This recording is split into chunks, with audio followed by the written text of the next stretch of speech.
The durability of our polyurethane rollers is unmatched. They consistently perform under pressure, resist wear and tear, and last longer, making them a very cost-effective solution. Polyurethane rollers are very popular in a wide variety of industries. Tensile strength measures a material's resistance to a force pulling it apart. Typically, tensile strength is measured in pounds per square inch. Tensile strength and elongation are important because a customer might have a requirement that specifies a much higher elongation percentage.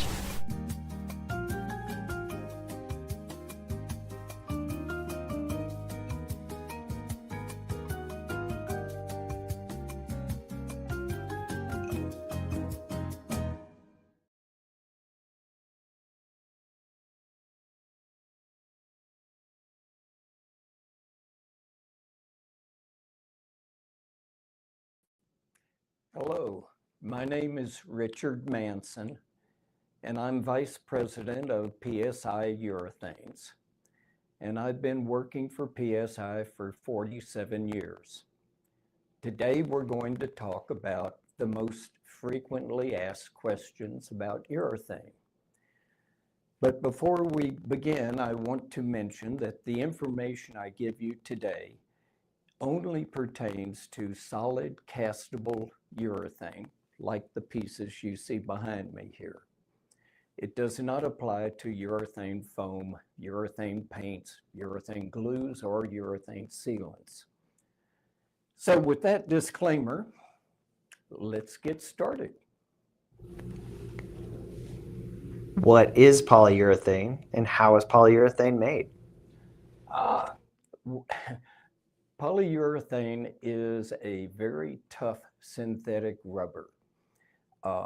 And of all of the synthetic elastomers, urethane is by far the most versatile. It has the widest hardness range. The physical properties that are capable of being produced is much wider than it is in many other rubbers. Now, as far as how it's made, urethane is, at its simplest, three components. There's a polyol, an isocyanate, and a curative. Now, there are hundreds of polyols. There's a couple of dozen different isocyanates and a whole bunch of curatives. So the possibilities are truly close to infinite. And that's not even talking about additives that can be put into polyurethanes. Now, depending on the type of those components and the ratios that we combine them, we can produce some very different physical properties. For example, these two balls are the same hardness. One bounces a lot, the other is very dead. This is all done with chemistry. It is possible to just take a polyol, an isocyanate, and a curative, put them into a bucket, stir it together, and it will make urethane. However, that's not the best way to do it. So what we do, because if you do that, you end up with a mishmash of molecules that are, let me just say, not necessarily connected the way they ought to be.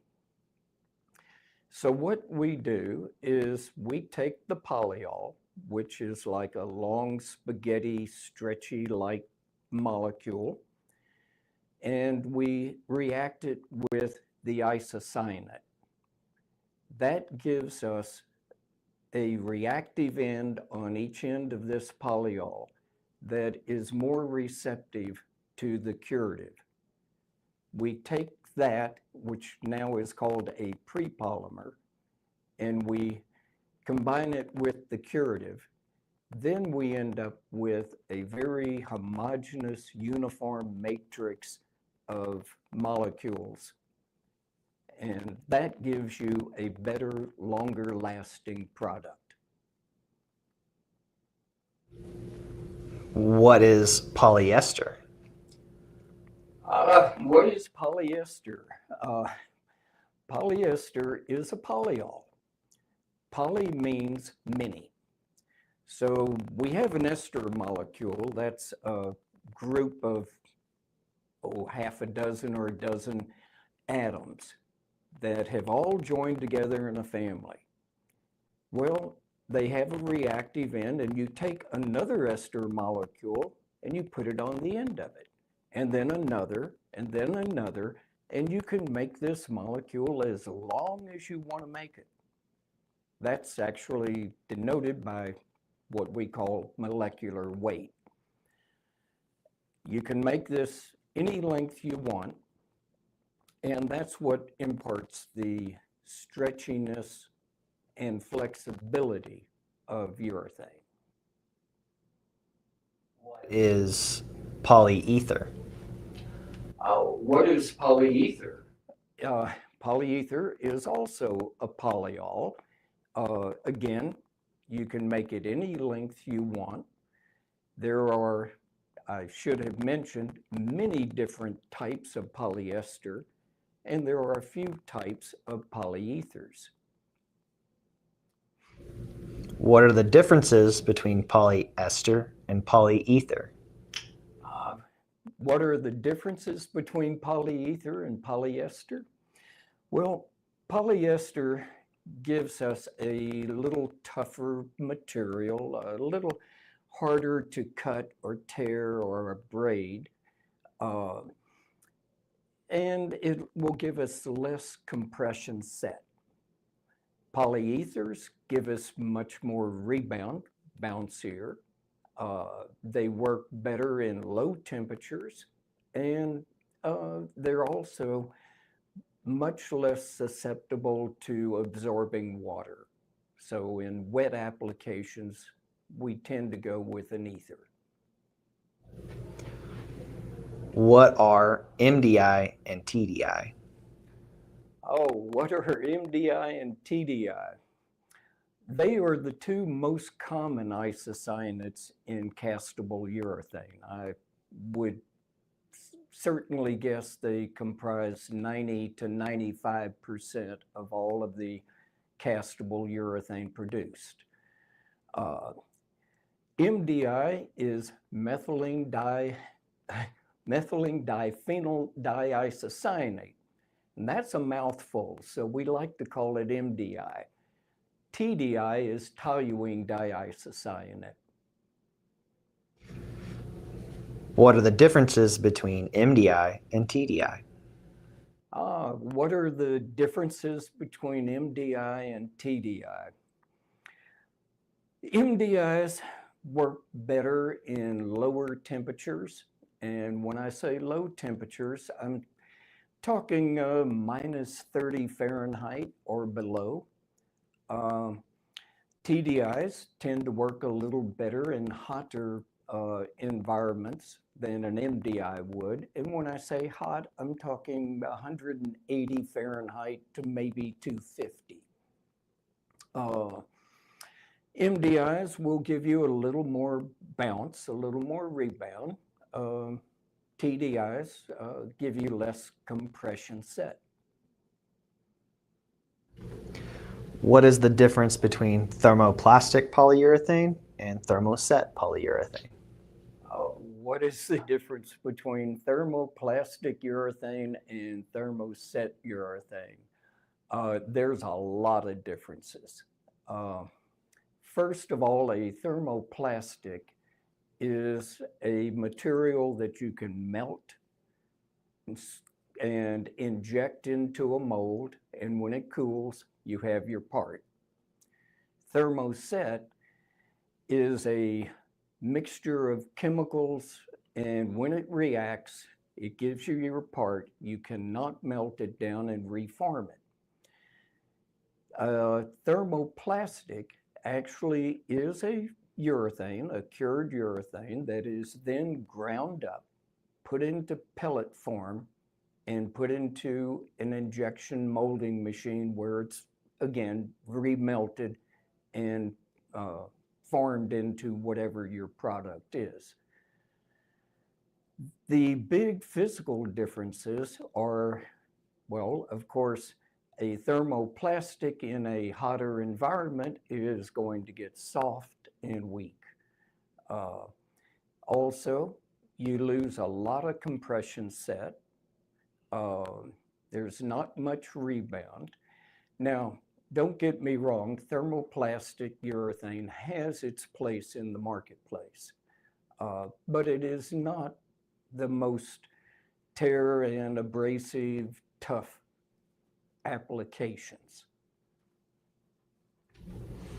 What is a durometer? What is a durometer? This is a durometer. It is an instrument for measuring hardness.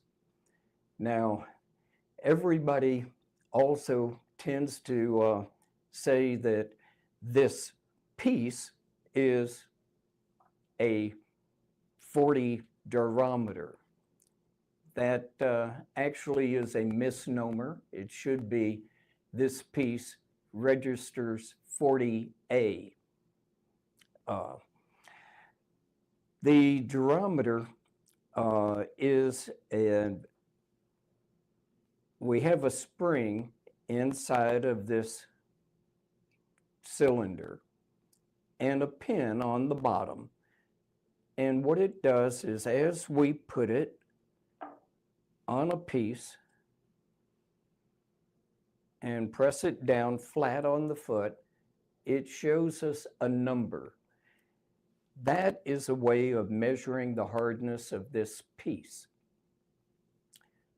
There are different scales or different durometers for measuring different types of hardness. We have on the very soft end, we have the 00 scale. This is used for very soft materials and even gels and some foams.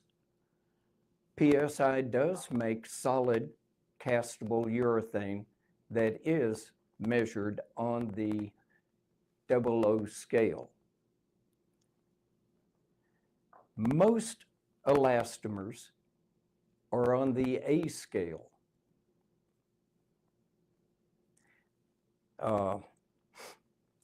And then for the very hard materials, such as bowling ball hard, you have the D scale.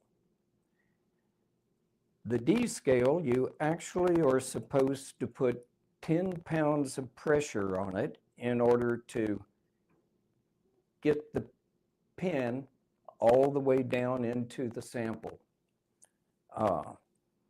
The A scale is supposed to have 1 pound of pressure.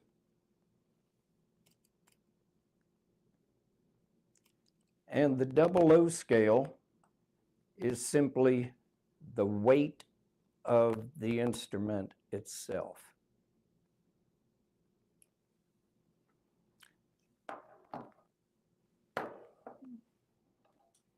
What is tensile modulus?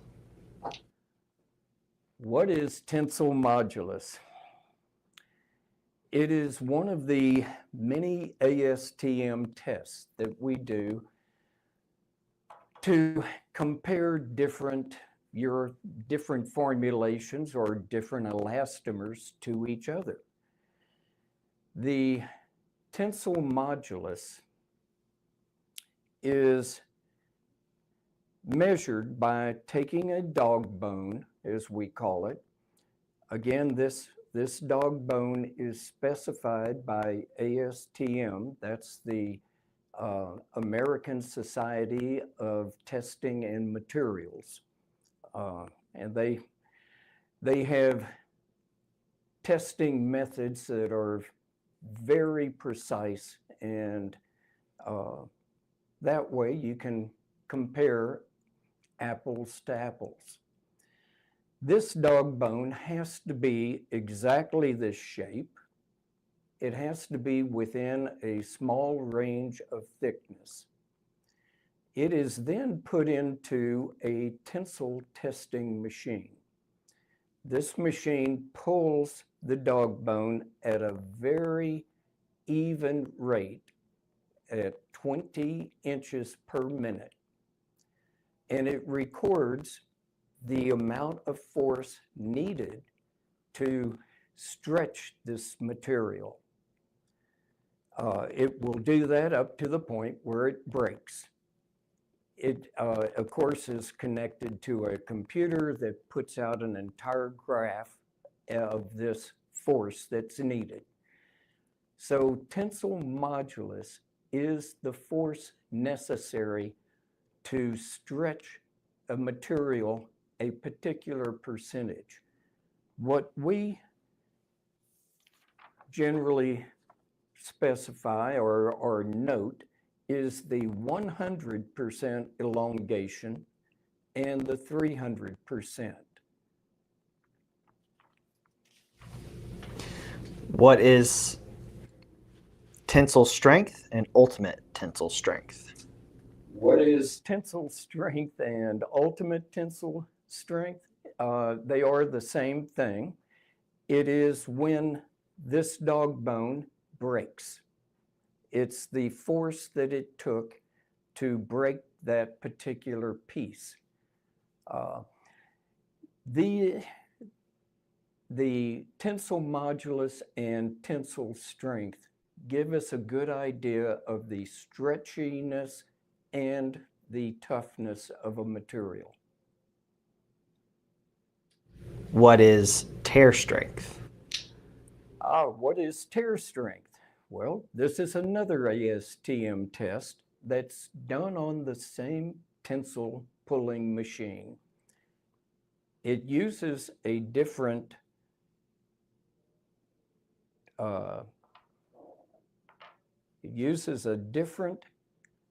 die, a different cut. As you can see,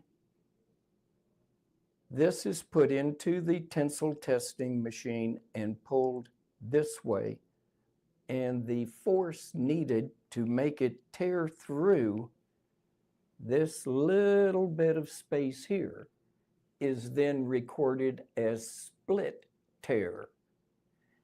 Now, that's only one of the two tear strength tests. As you can tell, the split tear certainly has a cut formed into it to begin with. The other tear strength is called die C. Now, I know this doesn't look like a C, but the idea is that this cutout in here does not come to a sharp point. It comes to a very small radiused point. That way we're getting a tear strength of an uncut piece. So die C, again, is pulled in the same tensile testing machine until it breaks. What is compression set? Oh, what is compression set? Well, all of these nice little buttons I have in front of me, this is a compression set test button. 4 of these are put into a special clamp, and they are compressed 25% of this original height. That clamping apparatus is then put into an oven at 158 degrees Fahrenheit for 22 hours. It is then taken out. We remove the test buttons, allow them to cool for 30 minutes, and remeasure the height.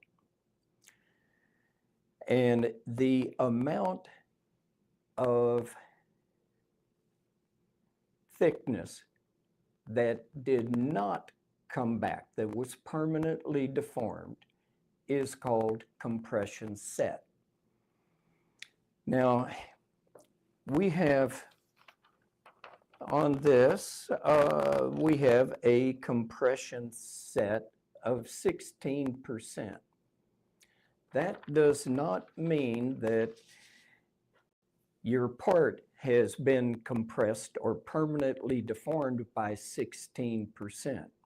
It's only the part that was compressed for so long that that portion was what was compressed 16%.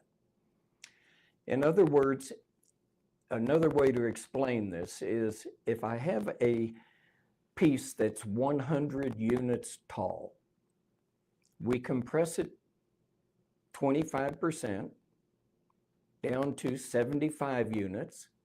When we bring it back out and measure it again, let's say it's 95 units, so it lost 5.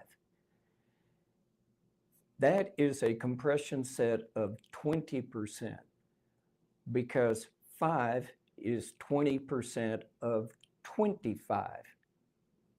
So it can be a little confusing sometimes when people look at a specification sheet or a physical property sheet like this, and they say, oh my gosh, you know, my whole part's going to compress 16%? No, no. Only the amount that you compressed for so long will be permanently deformed by that amount. What is rebound? Oh, what is rebound? It is a measure of the bounciness, let's call it. Again, that has high rebound. That has very low rebound. Technically, it is the amount of energy absorbed or by a part when it is struck. So if you're wanting to soften a blow or catch something that will and not hurt it, you would want an absorbing material to absorb that energy and not harm your part. However, if you're, well, say if you're a skateboarder or you like to do inline skates, you want something that's extremely high rebound, because if I gave you this material, you would feel like you're running in sand. If I give you this material, you would be skating on down the road because it pushes all of the energy back into your feet and propels you down the road. Can you machine polyurethane? Can you machine polyurethane? The answer is yes. It is very different than machining metal. And the reason that is that the urethane can push away from the cutting tool, or it can grab the cutting tool and pull itself into the cutting tool. Meaning, when you go to try to machine, say, 5/1000ths of an inch off of this roller, you may end up getting 3, or you may end up getting 8. Now, PSI has machined urethanes for 55 years, actually a little over that. So we've learned quite a few tricks of the trade. They're not trade secrets. We're happy to share them if you're trying to machine urethane. The harder the urethane is, the easier it is to machine. And if you're having problems machining a urethane, then give us a call. We'll be happy to try to help you out with it. If you have a project that's going to, or a part that's going to require some machining, many times it's more cost effective to either mold it in or to allow us to do the machining for you. What does self-healing mean when referring to polyurethane physical properties? What does self-healing mean when it comes to urethane?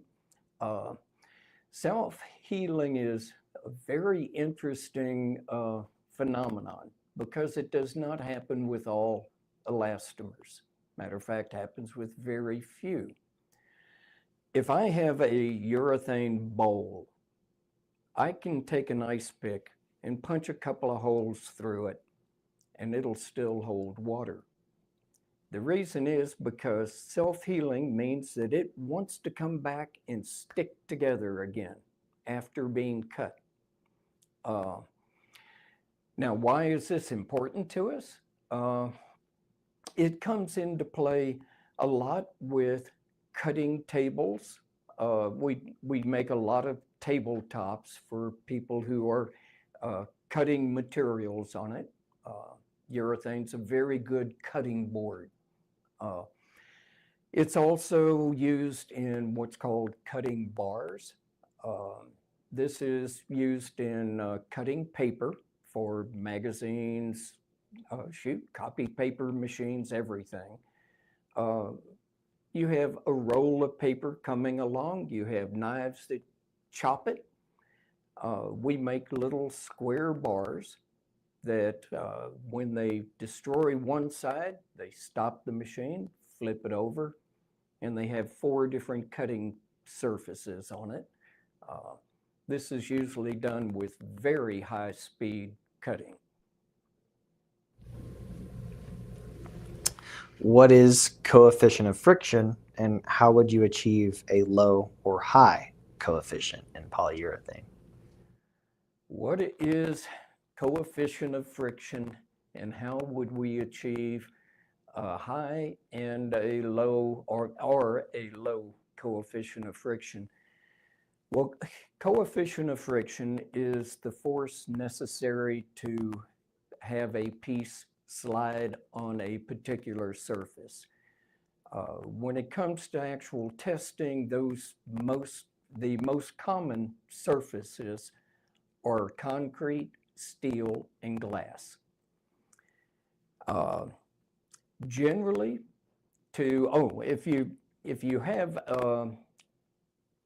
if something's very difficult to slide, it has a high coefficient of friction, and if it's easy to slide, it has a low coefficient of friction. In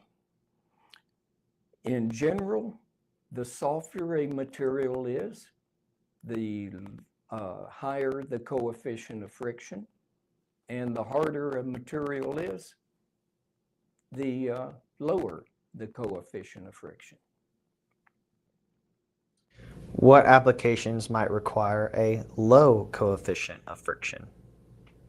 What applications would require a low coefficient of friction? Well, imagine you're in a bottling plant and you have bottles coming down a chute, and it has to hit a corner and turn to go get filled with whatever your product may be.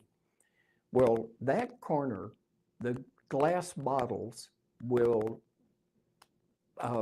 wear right through sheet metal in no time. So people put urethane liners across there. So you want something that's going to have a low coefficient of friction. Otherwise, your bottles are going to try to stick and not flow. Well, you would think maybe a hard piece of urethane, so it has the low coefficient of friction. But now you don't want to have to bend this hard piece of urethane. You want something softer and easier, so you can just lay it in and screw it in place and get on with filling bottles. In that case, we can put additives into the urethane, such as graphite or molybdenum disulfide. We've even put Teflon in. However, I recommend graphite, and that makes the surface much slicker, and your bottles flow right on. What applications might require a high coefficient of friction? What applications would require a high coefficient of friction? Well, certainly any kind of drive roller. I mean, if you have a walk-behind forklift and you have that big wheel on the back, if it doesn't grab the concrete floor, you're not going anywhere. Another example is this is the end of a crutch. We make this urethane gripping pad here, and it has a high coefficient of friction because you obviously don't want to be sliding around when you're on crutches. How does urethane perform in a wet environment? How does urethane perform in a wet environment? Very well. Generally, wet environments, we will give you a polyether formulation. However, that doesn't necessarily have to be. There are urethane boat dock bumpers, both in fresh water and salt water. Urethane V rollers are used to lay cable in the bottom of the ocean, so it can go to great depths and perform just fine. So it's good in a wet environment. What are the high and low temperature ratings for polyurethane? What are the high and low temperature ratings for polyurethane? The low temperature ratings, I know in the lab there are some formulations that have gotten down to minus 100 Fahrenheit. The more standard urethanes, I would say we can go down to minus 80, minus maybe 90. On the high temperature side, we generally say about 250 Fahrenheit. However, there are some very specific components that we can use to make urethanes that have in the lab gone up to 400 degrees Fahrenheit, and I would safely say could be used at 375, 380, somewhere in there. But that's a very specialized formulation.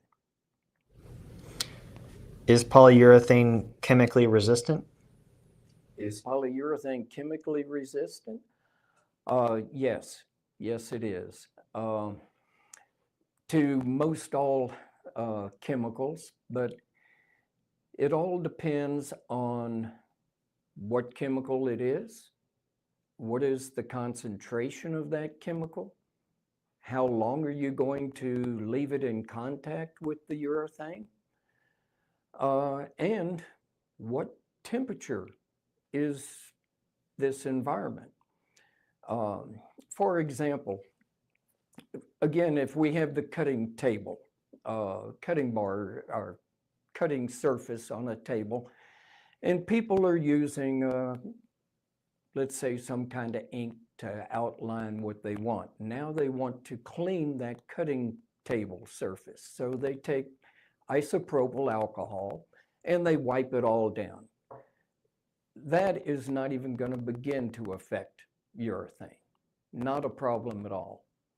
But if you take that same formulation, a little chunk of it, and you put it into a beaker full of isopropyl alcohol and heat it up, yes, that urethane's going to absorb some of it. It's going to swell up, and eventually it would crumble and degrade. So it all depends on how that's done. Now, we have quite a few chemical resistance ratings on our website, but if you don't see what you are looking for, I have this book which has a myriad of chemicals, and they did soaking tests on many various types of elastomers. And so if you don't see what you want, give us a call. I'm happy to give you what information I can. What applications would require antimicrobial urethane? What applications would require antimicrobial urethane? Well, medical and food and sanitation all come to mind very quickly. We can make urethane antimicrobial. Polyethers are not subject, or fungus will not grow on polyether. It will grow on polyester. So if we use a polyether prepolymer and we cure it with the proper curatives that do not support fungal growth, and we don't add any additives that would promote fungal growth, we can do that pretty much organically. If that puts us into a formulation that really isn't best for your application, we can put antimicrobial additives into the formulation, so you get the best of both worlds. What applications would require anti-static urethane? What kind of applications require anti-static urethane? Well, a munitions factory comes to mind pretty quickly. Also mining, but also any sensitive electronics and microchip manufacturing. Any place that you can't afford to have a little spark.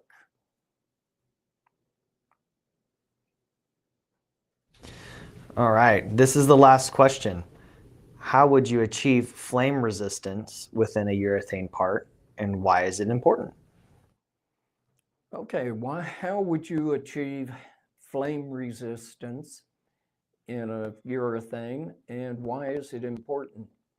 Well, let me say why it's important to begin with. If you're in any kind of contained area, like an airplane, or say 3 to 5 miles deep in a mine somewhere, and a fire breaks out, most people who die from fire, it's because of inhaling smoke, not because of the flame. So you want a urethane that if something makes it catch on fire, that if the flame is removed, that the urethane self-extinguishes. We can do that with simply using the proper components and make a urethane that is self-extinguishing. However, if that is not the best formulation for your particular application, we do have anti-flame additives that can be introduced into it to give you the same properties. Okay, I believe that wraps it up for now. If I did not answer your question, or if you have any other questions, please give us a call, send us an email. I am very happy to explain any questions that you may have, and think about including your phone number, because some questions are not really easily answered over email. Thank you very much for your attention, and have a great day.